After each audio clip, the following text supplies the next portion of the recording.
Tungod sa grabing problema sa tubig dinhi sa dakbayan sa Cagayan de Oro, nakakomento si Congressman Lordan Suan nga iyang isumbong ngadto kang President Bongbong Marcos Jr. ang problema sa panubig dinhi sa dakbayan sa Cagayan de Oro nga hangtod karong panahona wala pa mahatagi og solusyon gikan sa buhatan sa COWD og sa Kubi og bisan sa atong syudad sa Cagayan de Oro. Gikabutyag sa nisgutan nga opisyal nga sa pagdalikat ni President Bongbong Marcos Jr. karong adlaw, iyang hisgutan ang nahisgutan nga isyo. Mahal ni Menzi, kaya medyo dako-dako nitong bayron sa Hotel District. 400 million man to, di mo ito makapasa ng atong GOCC's diri nga 1.5 million ra.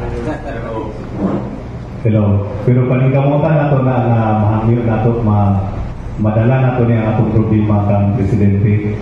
Kay kani siya o intervention sa national government agencies. Kay maski pag-usaw sa local na ito diri nga pamalaan pagkankamot, hindi na mahimo rin ako ng temporary ang mga measures na buhat na ito diri. So, kinahanglan kita long-term solution. Ang mga pamahayag ni Congressman Lordan Suan. Balita ka na hipos nga hatod sa D3 Bayo kini si K5 Rekin Sulita para sa kampyon sa balita serbisyo publiko o kalingawan sa Cagayan de Oro. K5 News FM.